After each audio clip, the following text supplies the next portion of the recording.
Então, convido você a abrir a sua Bíblia em Judas. Vamos ler inteiro. A partir do verso 1 diz assim: Judas, servo de Jesus Cristo e irmão de Tiago, aos chamados e amados em Deus Pai, guardados em Jesus Cristo. Misericórdia, paz e amor vos sejam multiplicados. Amados, enquanto me empenhava para vos escrever acerca da salvação que nos é comum, senti a necessidade de vos escrever exortando-vos a lutar pela fé entregue aos santos de uma vez por todas. Porque certos homens se infiltraram entre vós sem que fossem notados. Desde há muito tempo eles estavam destinados para o juízo. São homens ímpios que mudam a graça de nosso Deus em libertinagem e negam o nosso único soberano e Senhor, Jesus Cristo. Mesmo que já soubesseis de tudo isso, quero lembrar-vos de que, depois de libertar um povo da terra do Egito, o Senhor destruiu os que não creram, os anjos que não mantiveram seus domínios, mas deixaram sua própria habitação. Ele os tem confinado nas trevas em algemas eternas para o juízo do grande dia. A semelhança desses anjos, Sodoma e Gomorra e as cidades circunvizinhas que praticaram imoralidade e relações sexuais contra a natureza, foram postas como exemplo, sofrendo a pena do fogo eterno. Da mesma forma, contudo, esses sonhadores contaminam o corpo, rejeitam a autoridade e difamam os anjos. Mas quando o arcanjo Miguel, discutindo com o diabo, disputava a respeito do corpo de Moisés, não ousou pronunciar contra ele acusação infame, mas disse: o Senhor te repreenda. Esses homens, porém, difamam tudo o que não entendem. Mesmo naquilo que compreendem por experiência natural, eles se corrompem como seres irracionais. Ai deles, pois seguiram o caminho de Caim e por causa de lucro se lançaram ao erro de Balaão e foram destruídos na rebelião de Coré. Eles são rochas ocultas e participam de vossas refeições comunitárias, banqueteando-se convosco sem escrúpulos. São pastores que apaceitam a si mesmos. São como nuvens sem água, levadas pelos ventos. São como árvores sem folhas nem fruto, duplamente mortas, cujas raízes foram arrancadas.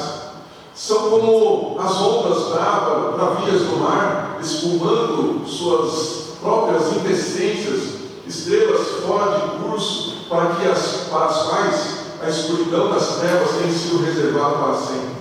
A respeito deles também profetizou Enoque, o sétimo depois de Adão, dizendo: o Senhor veio com seus milhares de santos para executar juízo sobre todos e convencer a todos os ímpios de todas as ações de impiedade que impiamente cometeram e de todas as palavras duras que ímpios pecadores proferiram contra ele.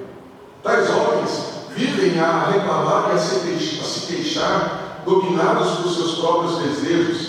A sua boca profere coisas muito arrogantes, adulando pessoas por interesse. Mas vós, amados, lembrai-vos do que foi previsto pelos apóstolos de nosso Senhor Jesus, os quais vos diziam: nos últimos tempos haverá pessoas que zombarão, dominadas por seus desejos ímpios. Estes são os que causam divisões, vivem conforme suas tendências naturais e não têm o Espírito. Mas vós, amados, edificando-vos sobre a vossa fé santíssima, orando no Espírito Santo, conservai-vos no amor de Deus, esperando a misericórdia de nosso Senhor Jesus Cristo para a vida eterna. E mostrai compaixão para com alguns que estão em dúvida, e salvai-os, arrebatando-os do fogo, e a outros demonstrai misericórdia com temor, tendo repugnância até da roupa manchada pela carne. Aquele que é poderoso para vos impedir de tropeçar e para vos apresentar imaculados e com grande júbilo diante da sua glória, ao único Deus Salvador, por meio de Jesus Cristo, nosso Senhor, sejam glória, majestade, domínio e poder, antes de todos os séculos, agora e para para sempre. Amém. Vamos orar. Senhor Deus, bendito e gracioso, nós te louvamos e te agradecemos pelo teu imenso e gracioso amor. Te agradecemos pela tua presença e pela tua palavra que acabamos de ler. Pedimos a ti e ao teu Santo Espírito que nos ajude iluminando o nosso entendimento para compreendermos o que o Senhor quer falar conosco por meio dessa palavra. Em nome de Jesus que nós oramos e desde já agradecemos. Amém. Muito bem. Em 1984, talvez nem todos saibam, ou nem todos lembram, aconteceu a primeira maratona feminina em uma Olimpíada. Em 1984 aconteceu a primeira maratona feminina em uma Olimpíada. Até então, a maratona estava restrita somente aos homens. Né? E nessa ocasião, em 1984, uma atleta suíça chamada Gabriela Andersen, ela protagonizou uma das cenas mais impressionantes da história do esporte. Após mais de 2 horas correndo, se você não sabe, a maratona tem 42 quilômetros, né? E ela, depois de mais de 2 horas correndo, ela entra no estádio, né, para percorrer os últimos metros lá e chegar na linha de chegada, né, para concluir o seu percurso. Só que quando ela chega no estádio, ela entra no estádio, ela estava completamente exausta. Né? Ela quase não conseguia ficar de pé, o seu corpo já não respondia mais aos movimentos que ela queria ter. Né? E eu não sei quantos já viram essa cena, mas ela, na última reta ali, ela chega toda torta ali, quase caindo. Quando ela entra no estádio, né, naquela condição, os médicos querem ajudá-la, mas ela recusa a ajuda dos médicos. Não por orgulho ou porque ela não estava precisando. É porque se ela recebesse ajuda para chegar até a linha final, ela seria desclassificada. E ela queria concluir a corrida. Por isso ela recusa a ajuda e ali, naquela condição de extrema exaustão, ela continua ali correndo lá, já com o seu corpo praticamente desfigurado, né, sem força nenhuma. Ela empregou ali um esforço extremo e agonizante. Até hoje, depois, se você quiser buscar aí as imagens, você vê, é agonizante ela percorrendo ali os últimos 400 metros, né, da pista ali de atletismo. Essa luta, né, esse esforço extremo e agonizante, é o tipo de esforço que Judas está trazendo aqui para nós, por meio dessa epístola, quando ele fala de nós batalharmos pela fé. Quando ele fala de batalharmos pela fé, que nós devemos lutar e empregar ali o nosso esforço, ele está falando desse esforço extremo, desse esforço que é quase que agonizante, porque realmente eu vou chamar aqui, né, me utilizando inclusive de um ministério que já existe, né, é uma defesa da fé, não porque Deus precisa de defensores, ou porque o Evangelho precisa de defensores, mas o ataque contra a nossa fé, contra a palavra que Deus tem colocado no nosso coração, é tão ferrenho que nós de fato precisamos batalhar, nós precisamos lutar para que essa fé seja mantida viva em nossos corações. E é disso que Judas está falando aqui. Falando um pouquinho de Judas, né, ele inicia, né, essa epístola aqui, se identificando de uma maneira bastante interessante. Por que é bastante interessante? Ele, a exemplo de Tiago, né, se você já leu a epístola de Tiago, ele não diz que é irmão de Jesus.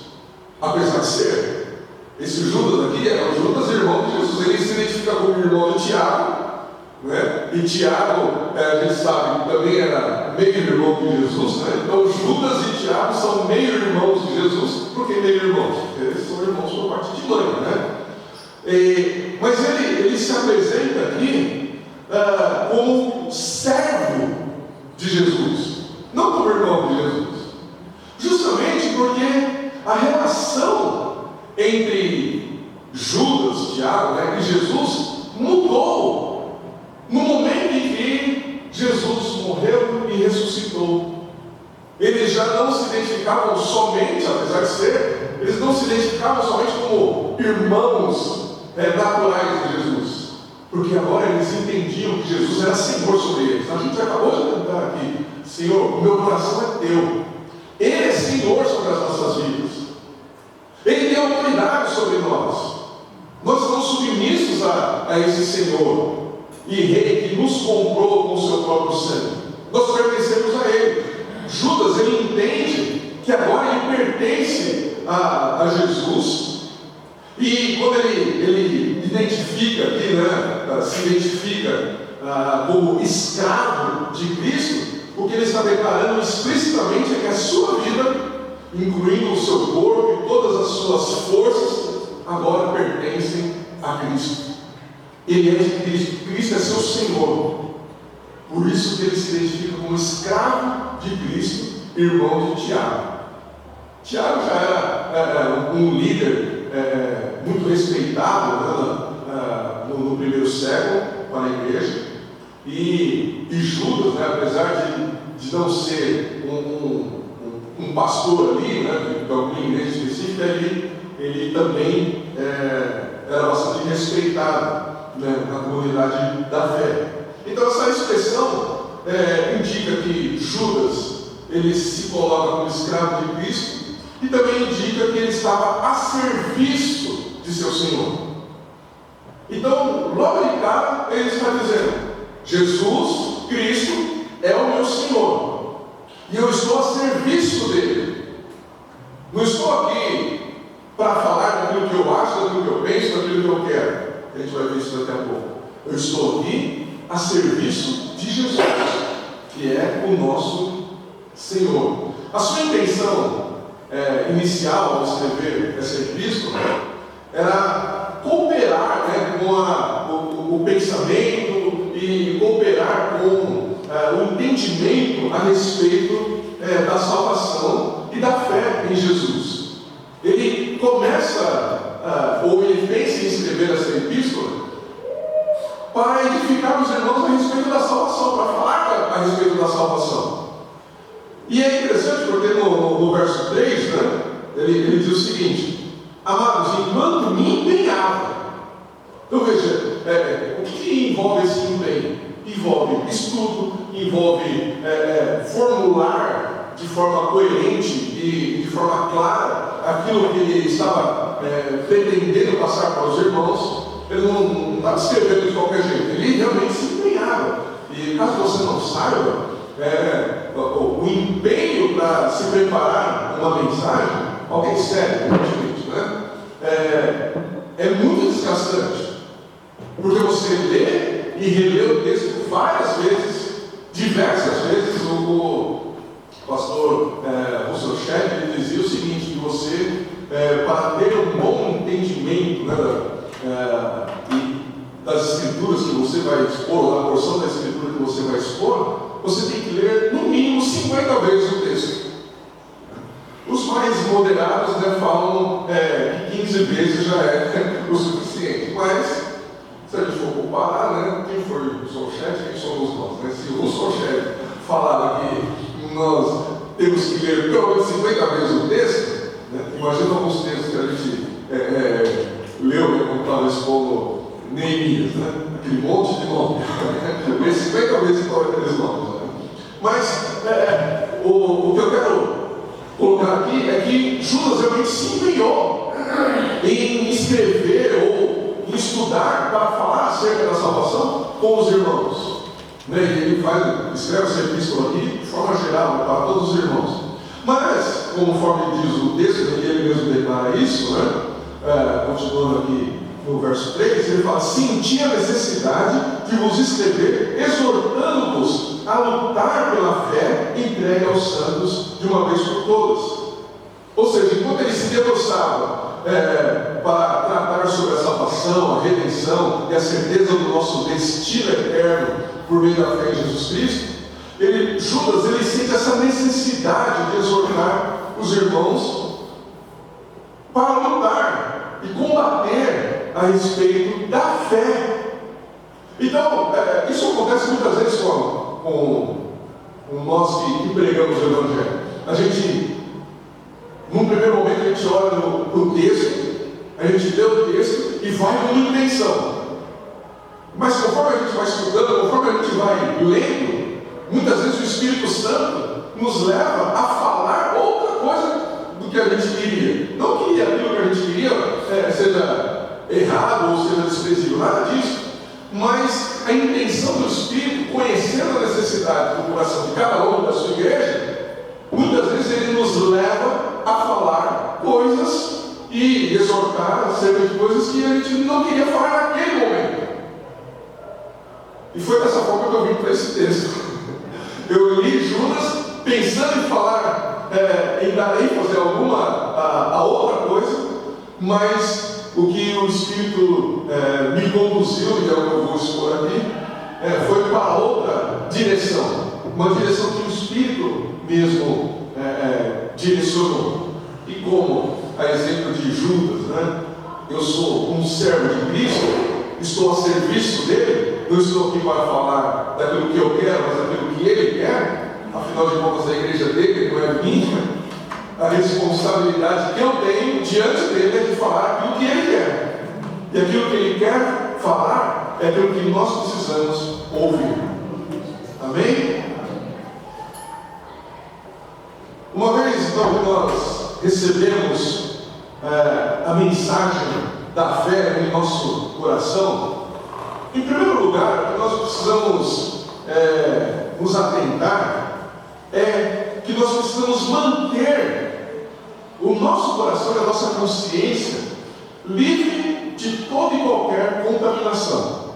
Primeira coisa que eu quero que você pense diante dessa palavra é que nós precisamos manter o nosso coração e a nossa consciência livre de toda e qualquer contaminação. Outras versões, vão dizer aqui, quando Judas fala que ele se sentiu necessitado, ou ele sentiu a necessidade de escrever exortando acerca da luta pela fé, outras versões vão dizer que ele se sentiu obrigado. Então, mais uma vez, ele queria falar sobre uma coisa, mas ele se sentiu obrigado pelo próprio Espírito a falar de outra coisa. E essa expressão, ela literalmente significa que Judas foi forçado a falar outro assunto enquanto ele se dedicava a falar sobre os fundamentos da salvação. Ele foi obrigado pelo Espírito a alertar os irmãos na fé acerca de um inimigo ameaçador que estava infiltrado na igreja, mas que também era um inimigo invisível. E o título dessa mensagem é Uma Ameaça Invisível. Que ameaça era essa? Quando ele fala de lutar pela fé, ele está dando um brado para obter salvação? Que a gente tem que lutar para sermos salvos? Não. Ele não está falando que nós devemos lutar para sermos salvos. Ele está dizendo que, até porque Jesus já conquistou a salvação para nós lá na cruz do Calvário. A convocação de Judas aqui para a igreja é para lutar, para preservar a essência da doutrina dada por Jesus aos seus apóstolos, como nós vemos lá em Atos capítulo 2, verso 42. Então o que Judas está falando é o seguinte: nós precisamos lutar para manter no nosso coração as doutrinas que Cristo deu para os seus apóstolos. Essa é a luta, esse é o empenho, esse esforço que nós temos que fazer, constantemente subjugando o nosso coração e a nossa mente para manter viva a palavra de Deus, uma vez dada aos apóstolos, e que Deus através dos apóstolos, concedeu à igreja. Em Atos 2,42, o texto que nós conhecemos bem diz: e eles perseveravam no ensino dos apóstolos e na comunhão, no partir do pão e nas orações. Então é uma convocação para nós lutarmos para manter o conjunto de verdades que nós recebemos, sobre as quais nós devemos crer para a salvação. Judas ele convoca os irmãos para lutarem, para preservar esta mensagem da salvação purificada, livre de pensamentos e filosofias mundanas, carnais e demoníacas. Não é isso porque a contaminação que algumas pessoas, alguns ímpios estavam trazendo, né, tinha o poder de infectar de modo mortal a compreensão das Escrituras e tinha o poder de infectar o comportamento que Deus exige do seu povo, o comportamento cristão que Deus exige do seu povo. A segunda carta de Pedro, né, alguns identificam, inclusive, que Judas foi influenciado pela segunda carta de Pedro, mas na segunda carta de Pedro, o próprio Pedro identifica esses infiltrados. Ele diz que, Judas está dizendo aqui que existem pessoas que se infiltraram na igreja, disseminando então doutrinas, pensamentos que são contrários à palavra de Deus. Pedro ele identifica esses infiltrados como falsos profetas, né? E inclusive os identifica como os falsos profetas do Antigo Testamento, né? A gente viu um pouquinho disso aqui na IBD agora há pouco. E Pedro também identifica esses infiltrados com os falsos mestres, os falsos pastores, e todos eles são classificados como hereges. São homens perversos, homens que não têm temor a Deus, e por conta disso, né, eles trazem um ensinamento que é absolutamente nocivo para a fé. Todo herege ensina e nega a natureza de Jesus, né, que nós também já estudamos, nega a dupla natureza de Jesus, nega a natureza humana. O que eles ensinavam? Eles ensinavam que Jesus, na realidade, não veio em carne, que Jesus ele tinha uma forma humana, mas na realidade ele tinha um corpo espiritual, um corpo diferente do corpo natural, do corpo comum. Então, eles falavam, ensinavam de tal maneira que parecia que fazia sentido, mas era um erro. Porque se Jesus não veio em carne, se ele não viveu como homem entre nós, então o seu sacrifício não foi perfeito. Percebe o engano dos hereges? O herege ele ensina e ele nega também não só a natureza humana de Jesus, mas ele nega a natureza divina de Jesus. Então, alguns que entendiam que Jesus veio em carne, eles negavam que Jesus era Deus. Então, uns acreditavam que Jesus era Deus, mas que ele não veio como homem. Outros acreditavam que Jesus era homem, mas não criam que ele era Deus. Ensinavam essas coisas. E não pense que isso está longe de nós, não, porque hoje em dia também muita gente fala essas coisas. O herege ele nega a Santa Trindade, não consegue crer na Santa Trindade, nega a absoluta autoridade das Escrituras, acham que as Escrituras não são suficientes, ou que as Escrituras estão submissas à vontade do próprio homem, né? O herege nega a doutrina da salvação e justificação somente pela fé e pela graça. Então, esses ensinos estavam se infiltrando na igreja de uma forma muito imperceptível. Por quê? Porque esses ímpios, eu vou falar um pouquinho melhor disso daqui a pouco, mas os ímpios eram pessoas que estavam no meio da igreja. Então eles não negavam Deus, não negavam a existência de Deus. Ao estar ali no meio do povo da fé, eles viviam realmente como quem era fiel às Escrituras. Mas sorrateiramente eles iam lançando pensamentos, iam lançando ideias iam vivendo de uma maneira que era contrária à palavra de Deus e levando outros a viverem também dessa forma. 2 Pedro 2,1 diz: mas entre o povo também houve falsos profetas, assim como entre vós haverá falsos mestres.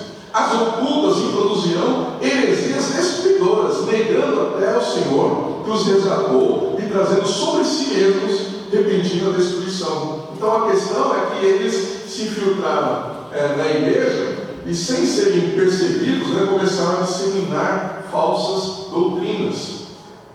No verso 4, Judas diz o seguinte: porque certos homens se infiltraram entre vós sem que fossem notados. Desde há muito tempo eles estavam destinados para o juízo. São homens ímpios que mudam a graça de nosso Deus em libertinagem e negam o nosso único soberano e Senhor, Jesus Cristo. E essa última parte aqui do verso 4 é que é aqui que está toda a nocividade daquilo que esses homens ímpios estavam disseminando no meio da igreja. Então, Pedro chama esses homens de falsos profetas, de hereges.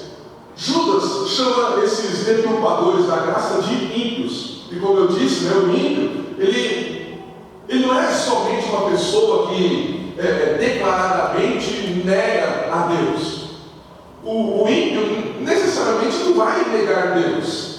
O ímpio é alguém que tem pensamentos e atitudes em relação à graça de Deus que destroem a nossa fé, destrói a nossa confiança exclusiva em Jesus, destrói a nossa confiança na palavra de Deus e destrói a nossa confiança na graça de Deus. Veja que Judas, ele diz aqui que são homens que mudam a graça de Deus, mudam a graça do nosso Senhor em libertinagem. Eles torcem a mensagem da graça de Deus para justificar suas vidas imorais. Então eles vêm falando da graça de Deus, não negam a graça de Deus, mas deturpam a graça de Deus de tal forma que eles dizem o seguinte: olha, a graça de Deus está sobre nós estamos na graça. Então, se nós estamos na graça, nós podemos todas as coisas. Não foi isso que Paulo combateu também? Todas as coisas que são, mas nem tudo me convém. Mas não é o que esses ímpios estavam dizendo. Eles estavam bem, adorava, levanta a mão, vem aqui, canta. Talvez alguns até pregam. Mas sorrateiramente, nas conversas tete a tete, eles vão trazendo filosofias, vão trazendo pensamentos, vão trazendo uma maneira de interpretar as Escrituras que deturpam a graça de Deus e que, por fim, acabam dando a entender que, uma vez que estamos debaixo da graça, nós então podemos viver de qualquer maneira, porque, afinal de contas, a graça do Senhor já nos libertou. Então nós somos livres, inclusive, para viver do jeito que a gente quer. É isso que eles estavam ensinando, é isso que eles estavam disseminando. E por que é tão sorrateiro? Por que é tão... é um inimigo invisível? Porque essas coisas nem sempre são colocadas de forma explícita, nem sempre são colocadas de forma contundente. Eles não chegavam e falavam assim: não tem problema você, fala pro homem, não tem problema você ter 2, 3 mulheres. Fala para as mulheres: não tem problema você se relacionar com um homem casado. Fala para os jovens: não tem problema, cara. Nós estamos sobre a graça, não tem problema você ter um namorado, uma namorada, e você ter relação sexual fora do casamento. Não tem problema. Nós estamos sobre a graça. A graça do Senhor é suficiente. Veja como eles mudam e deturpam a mensagem do Evangelho. Vão massageando o ego e dando justificativas para que, debaixo da liberdade da graça, isso seja transformado em libertinagem. Percebe? Então a gente pensar que na nossa igreja, né, nós não somos uma igreja grande, mas nós temos muito critério. Nós vivemos debaixo e buscamos constantemente viver debaixo dos critérios que a palavra de Deus nos ensina. E justamente por conta disso, dificilmente um falso profeta vai encontrar espaço entre nós. Dificilmente um falso profeta vai encontrar espaço entre nós. Porque ele vai ser rapidamente identificado, né? Então, o que eu quero falar aqui com vocês não é de que, por exemplo, no nosso meio aqui, né, e essa mensagem eu posso dizer que está mais direcionada para nós aqui, né, da Igreja Bíblica Evangélica Reformada, em Vila Formosa. Então, o que eu quero dizer para vocês é que talvez realmente não haja pessoas físicas em nosso meio que possam trazer essas heresias, esses falsos ensinos, essas falsas doutrinas e disseminar entre nós isso. Mas o espírito de impiedade, o espírito da falsa doutrina pode sim se infiltrar em nosso meio. Se infiltrar de forma imperceptível e de forma sorrateira, a tal ponto que pode sim contaminar o nosso coração e pode fazer com que todos esses pensamentos façam com que o nosso coração seja dominado por eles. E é contra esse espírito de impiedade que eu quero que você tenha atenção por meio dessa mensagem. É contra esse espírito de impiedade que nós devemos lutar. Não são necessariamente contra pessoas, mas esse espírito de impiedade, esse espírito que deturpa a graça de Deus, esse espírito que pode estar, sem a gente perceber, influenciando a nossa maneira de pensar, influenciando a nossa maneira de agir, influenciando a nossa maneira de adorar a Deus, influenciando a nossa maneira, a maneira como nós lemos e aplicamos a palavra de Deus nas nossas vidas, no nosso dia a dia. Se nós não nos atentarmos que o espírito de impiedade pode sim nos influenciar e pode corromper o nosso coração, nós baixamos a guarda e somos influenciados por esses pensamentos, por esses desejos, e aí a gente vive uma vida dupla, né? Se a gente pensar em vida dupla, né? Me veio agora, né? Eu falei aqui que essa mensagem, né, é uma ameaça invisível, né? O título dessa mensagem é uma ameaça invisível.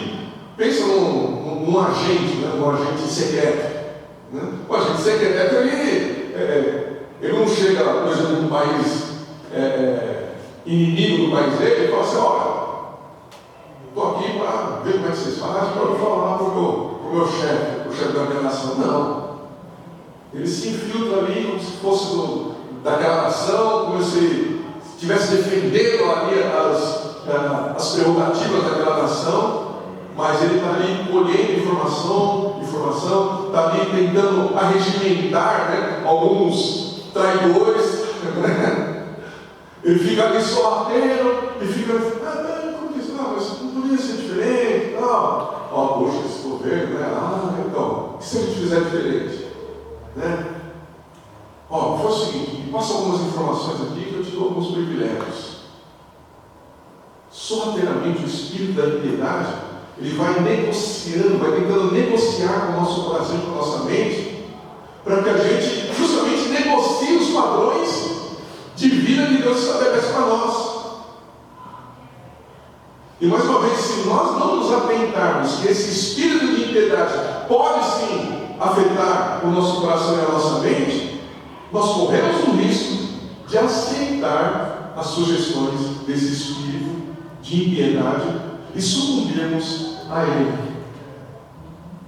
Por isso, há uma necessidade grandiosa de nós lutarmos e batalharmos pela fé. Nós temos que batalhar pela fé. É uma luta contra todo tipo de sofisma, né? O pastor Silvio, alguns anos atrás, já explicou para nós o que é um sofisma. Né? Você sabe o que é um sofisma? Sofisma é aquilo que você vai identificar claramente no que acontece nos dias de hoje. Né? Porque o sofisma é aquilo que parece verdade, todo mundo diz que é verdade, alguns defendem aquilo como verdade, mas é uma mentira. Então é uma mentira que é apresentada como verdade. Alguns dizem que realmente é verdade. Eles tentam, de todas as formas e por todos os meios, falar e provar que aquilo é uma verdade, mas no fundo é uma mentira. Isso é um sofisma. E os sofistas são os que defendem a mentira como sendo verdade. Judas, ele nos chama então para nós lutarmos contra todo tipo de sofisma, contra tudo aquilo que parece ser verdade. Né? Nem sei se ele ainda tem, né? Sabe o Denorex? Tem o Denorex? Parece, mas não é. Parece remédio, mas não é. Tem coisas que parecem evangelho, mas não é evangelho. Tem coisas que parecem a palavra de Deus, mas não é a palavra de Deus. Tem coisas que parecem ser vida cristã, mas não é vida cristã. Existem condutas que parecem adoração a Deus, mas não é adoração a Deus.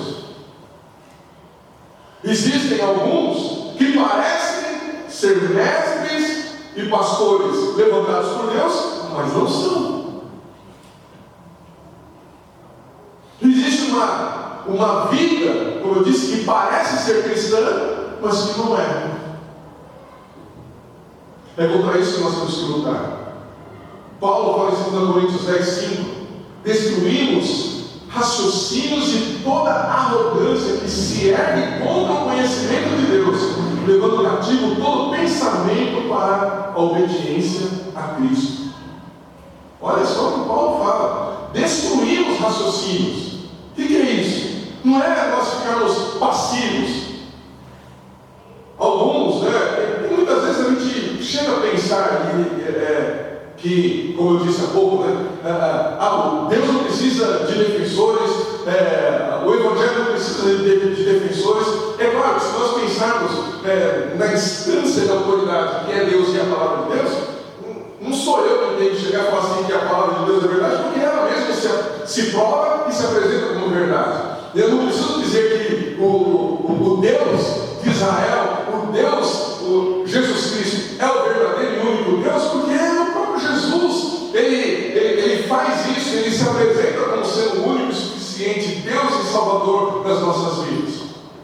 Mas quando nós falamos do que diz respeito à defesa do nosso coração, daquilo que está no nosso coração, nós precisamos empreender um esforço sim para manter a fé e o Evangelho vivo no nosso coração. Se a gente, como eu disse, se a gente baixar a guarda, qualquer coisa entra no nosso coração.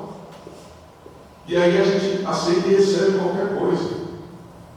E é isso também que Paulo está dizendo: nós destruímos o raciocínio. Então tem um embate, tem uma luta, tem uma guerra que a gente trava. E se você não sabe, todos nós estamos numa guerra espiritual.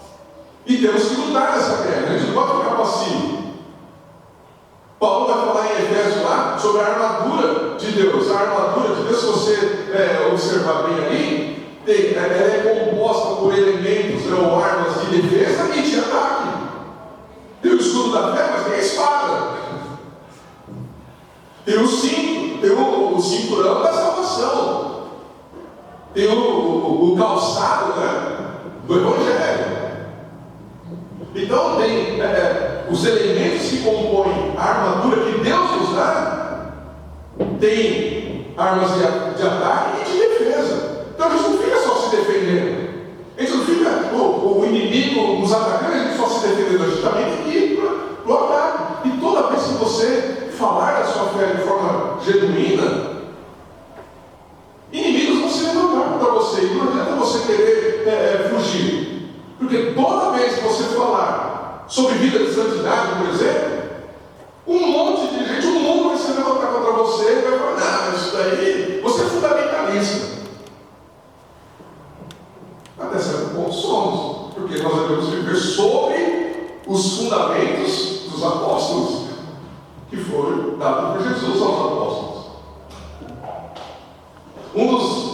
dos outros ensinos, né, falsos, que esses falsos mestres que Judas menciona aqui, que ganhavam bastante espaço na igreja, negava, como eu disse, as duas naturezas de Cristo, né, a humana e a divina, e dizia que o corpo de Jesus não era real, né, era uma substância espiritual. Né? Essas heresias, elas continuam, né, atuando escondidas na igreja, e elas também precisam ser combatidas pela palavra da verdade. Eu ouvi esses dias alguém dizendo que Jesus,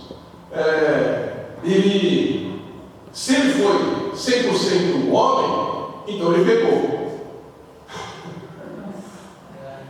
Porque, olha só, a doutrina bíblica, nós temos estudado isso na EBD, diz que Jesus foi 100% homem e 100% Deus. Essas duas naturezas coexistiam enquanto Jesus estava aqui na terra. 100% homem e 100% Deus. E aí esse camarada disse, bom, se Jesus foi 100% homem, então para ser 100% homem, ele tinha que ter pecado. Olha só, como que alguém que não tem conhecimento, alguém que não estudou, alguém que não foi exposto à doutrina da verdade, à doutrina bíblica, pode cair num engodo desse. Não, é mesmo, né? Porque se todo homem peca, se Jesus foi 100% homem, então ele também pecou. Em algum momento ele pecou.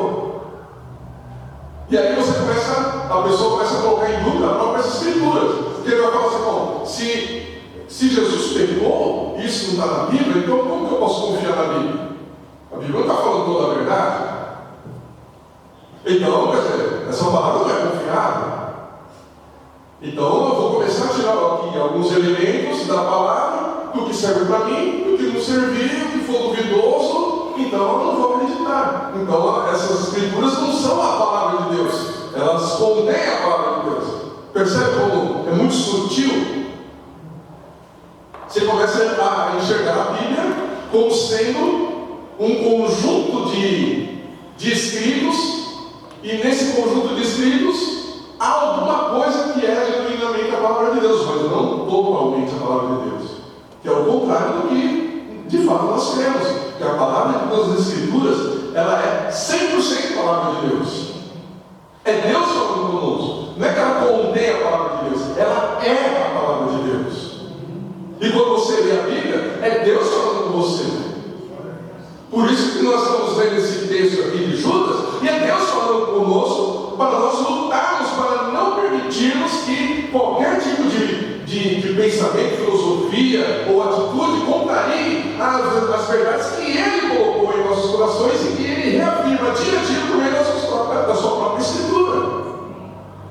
Como eu disse, então essas heresias, elas que estão no nosso tempo, né? E que deturpam o Evangelho, e vão ter o propósito de moldar o nosso comportamento, né? Continuam atuando em nosso meio. No nosso tempo, ela vai ganhando, né? Novas formas, né? Ou nova roupagem, né? Essas heresias, esse falso evangelho, esse espírito de impiedade vai ganhando uma nova roupagem, né? E é muito persuasivo, inclusive. Vou falar algumas dessas coisas aqui, né? Por exemplo, e aí esse primeiro ponto está muito claro aqui na Epístola de Judas, fala da libertinagem sexual, onde o que vale é o amor. Não, você ama, então não tem problema. Não, você ama, então você não precisa se abster sexualmente, né, no caso dos namorados. Você não precisa se abster sexualmente, porque você não ama ela, você não ama ele, vocês não pretendem casar? Então, qual a diferença de você ter sexo antes de casar e depois de casar? Não tem problema nenhum, porque vocês se amam. E vocês vão casar, vocês vão cumprir com o mandamento, né, de se casar.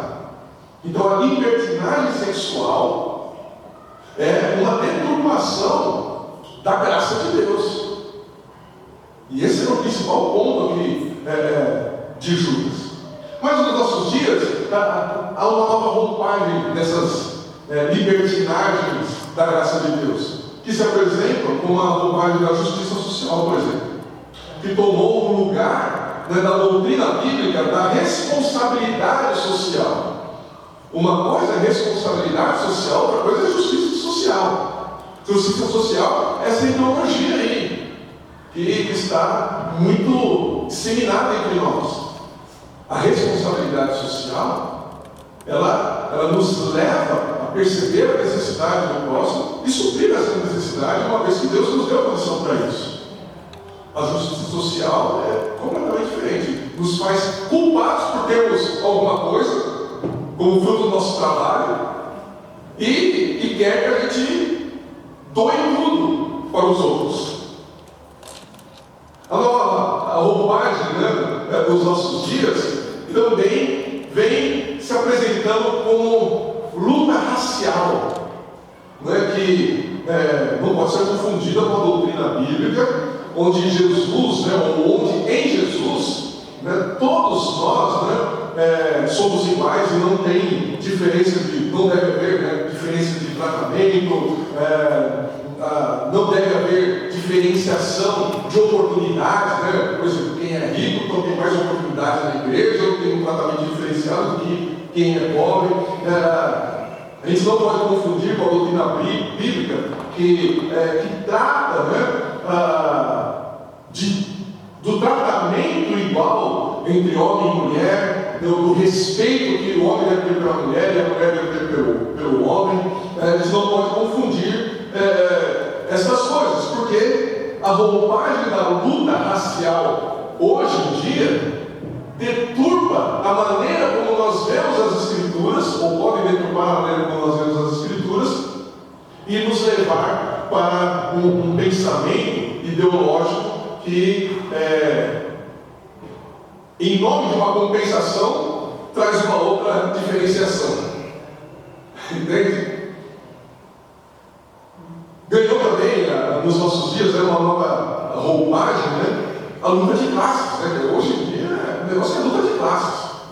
Então, luta do rico contra o pobre, e aqueles que prosperam, eles devem também se sentir culpados por prosperarem, e isso também contraria os princípios bíblicos que mostram que a prosperidade não está limitada ao cúmulo de dinheiro e de bens. Nós somos prósperos por termos bênçãos em nossas vidas, na nossa família, pelo cuidado que Deus tem conosco, pelos filhos, para aqueles que têm, pelos amigos, até mesmo os bons amigos que nós temos, nos classificam como pessoas próximas, bons amigos, pessoas que nos ajudam na nossa caminhada. A doutrina bíblica nos mostra e nos ensina que a prosperidade em todas as esferas da vida são uma bênção de Deus. E que, por exemplo, no caso das bênçãos financeiras, Deus requer que aqueles que Ele torna prósperos usem os seus recursos para abençoar e aliviar a dor daqueles que necessitam. Isso é prosperidade bíblica.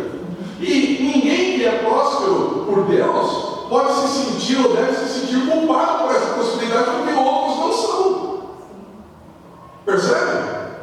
Então, a luta para a qual nós somos chamados a lutar representa um empenho e um esforço para nós preservarmos o ensino que foram transmitidos por Jesus a seus apóstolos, que transmitiram esses ensinos para a igreja e que, por sua vez, a igreja deve transmitir ao mundo, até que todos venham a saber que Jesus é o Messias e o Salvador, o Deus encarnado que viveu entre nós, morreu na cruz por nossos pecados, ressuscitou dentre os mortos e voltará para buscar aqueles que nele creem.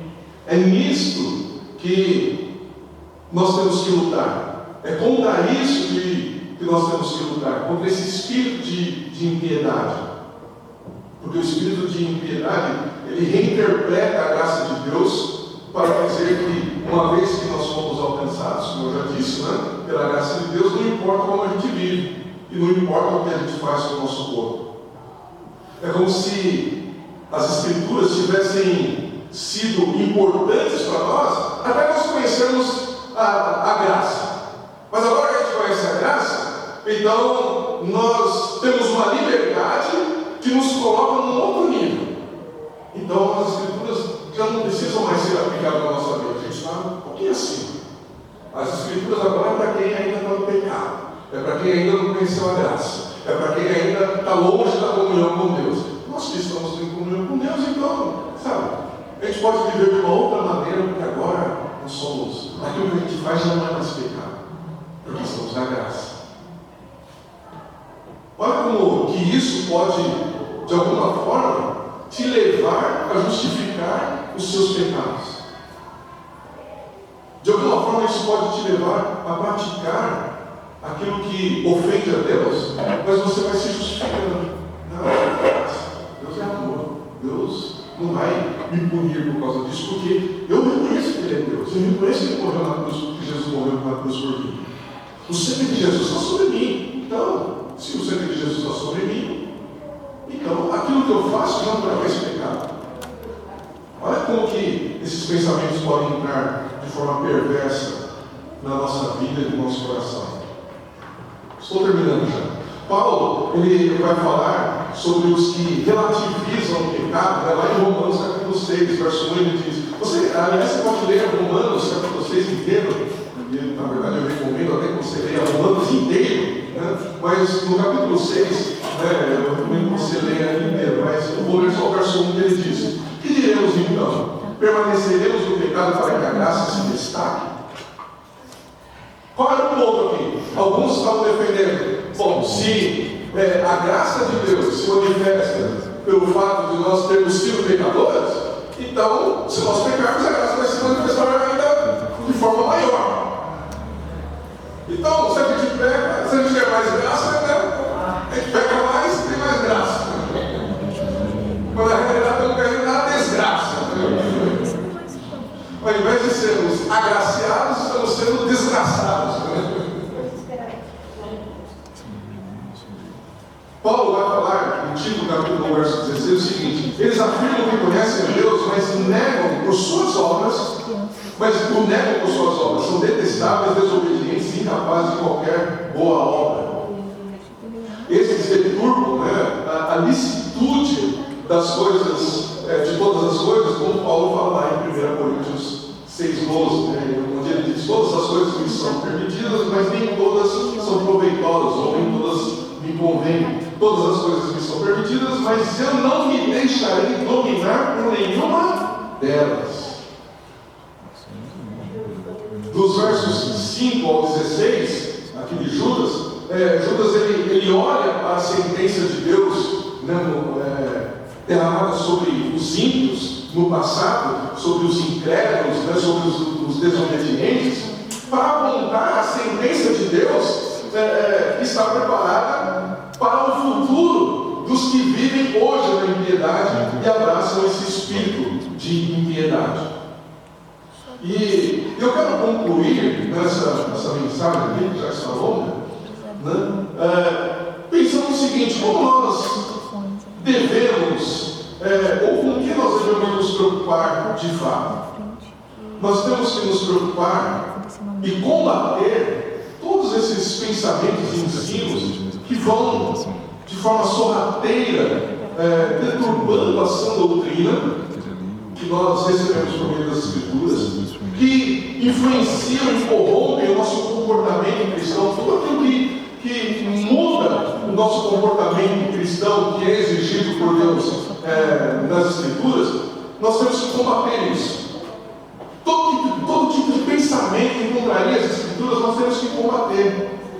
Nos versos 20 e 21 aqui de Judas, quando ele diz: mas vós, amados, edificando-vos sobre a vossa fé santíssima, orando no Espírito Santo, conservai-vos no amor de Deus, esperando a misericórdia de nosso Senhor Jesus Cristo para a vida eterna. Então ele fala de nós conservarmos, ou nós nos conservarmos no amor de Deus, de nós nos edificarmos sobre a fé santíssima, sobre a palavra de Deus. Nós combatemos esse espírito de heresia, esse espírito de impiedade, guardando no nosso coração, ou guardando o nosso coração e observando a nossa prática de vida em obediência inegociável do verdadeiro Evangelho de Cristo.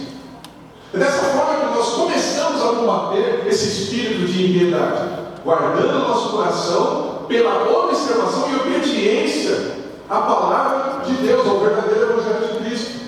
Nós combatemos esse espírito de heresia e de impiedade, não aceitando ensinamentos que têm características que contrariam a palavra de Deus.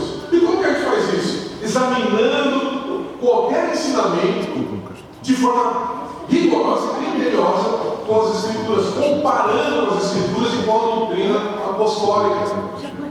Nós combatemos esse espírito de heresia e de impiedade, rejeitando veementemente tudo o que não se enquadrar no padrão de fé que uma vez por todas foi ensinado pelos apóstolos de Jesus. Nós combatemos esse espírito de heresia e de impiedade orando sem cessar no Espírito Santo.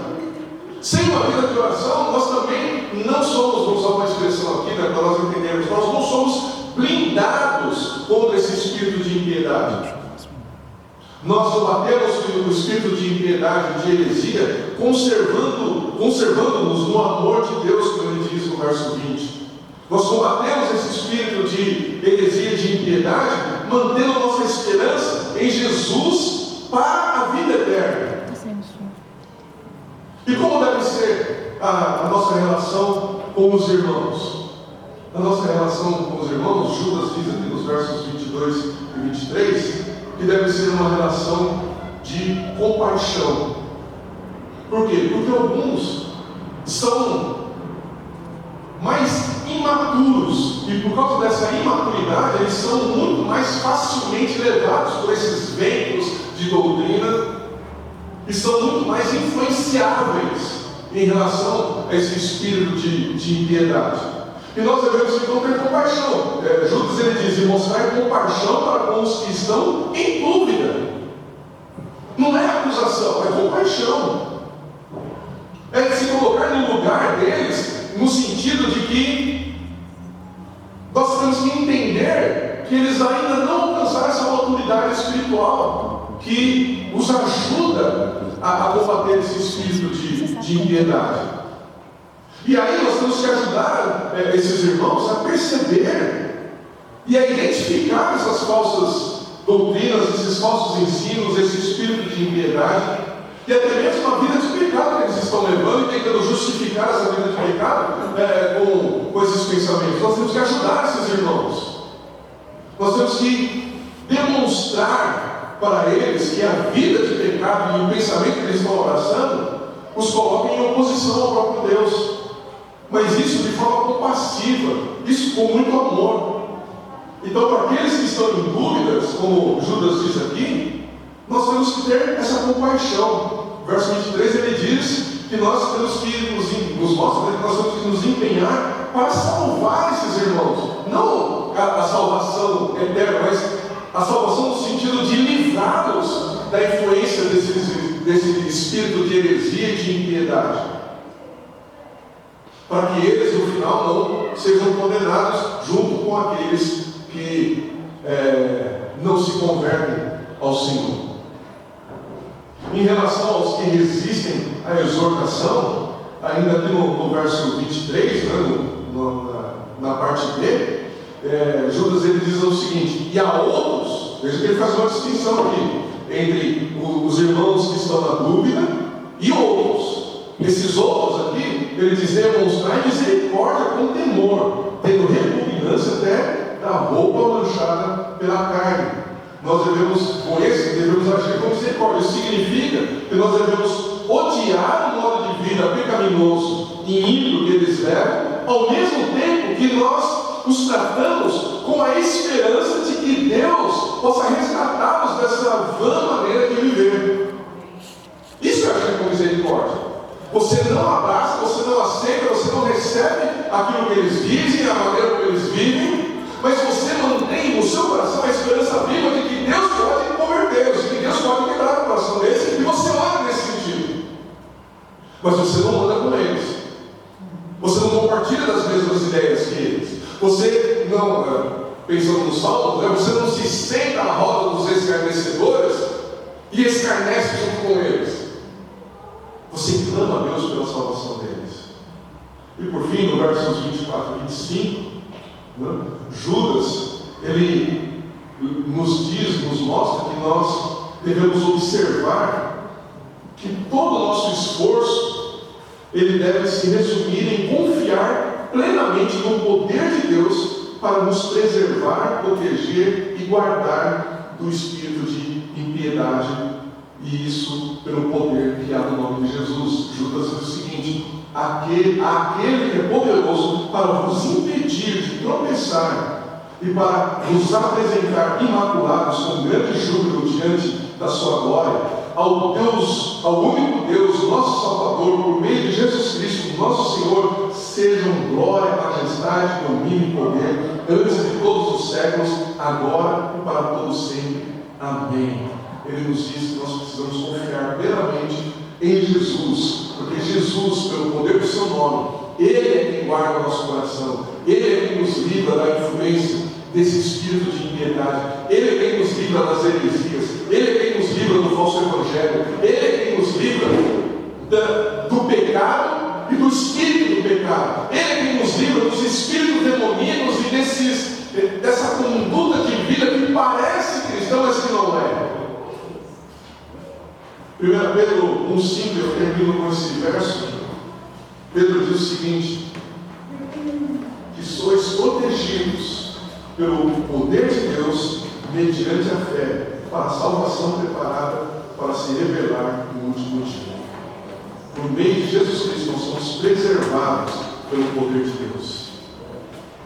Pelo poder que há no nome de Jesus, nós somos preservados até o dia da volta de Jesus Cristo.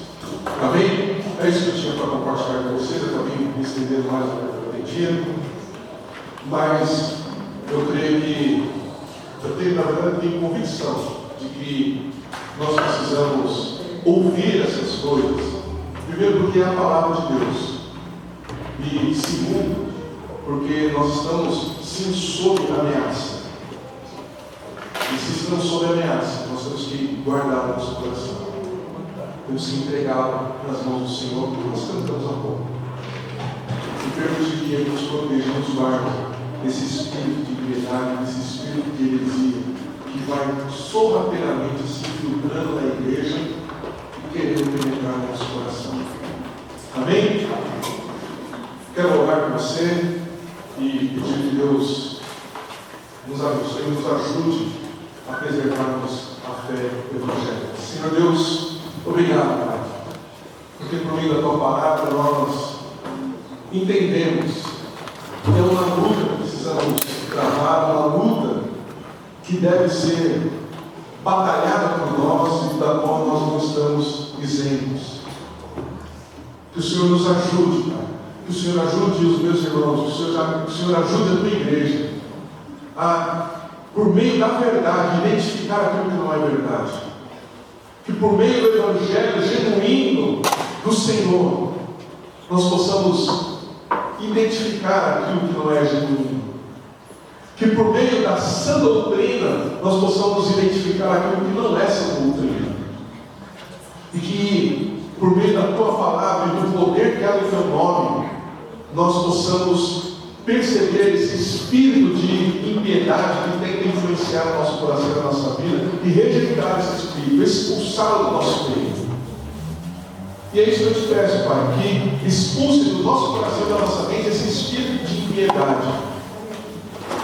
E que o Senhor ajude os nossos irmãos, os teus filhos que querem viver para Ti, mas ainda são imaturos e por causa da sua imaturidade, muitas vezes abraçam parte desses ensinos ímpios e aplicam em suas vidas, ó Pai. Que eles sejam livres ou libertos dessa influência. Que eles, ó Pai, e na verdade todos nós sejamos preservados no Teu nome, até que o Senhor venha. Que a nossa batalha, Pai, pela fé, em primeiro lugar, seja uma batalha onde nós vamos lutar para guardar nosso coração em obediência ao Senhor, preservar a Tua palavra em nossos corações e em nossas vidas. E também, sempre que necessário, nós combatemos aqueles que se apresentam como falsos profetas, como falsos mestres, como falsos pastores, como falsos líderes, a fim de expor a iniquidade de seus corações e de seus ensinos. É isso que nós te pedimos em nome do Senhor Jesus Cristo. Amém.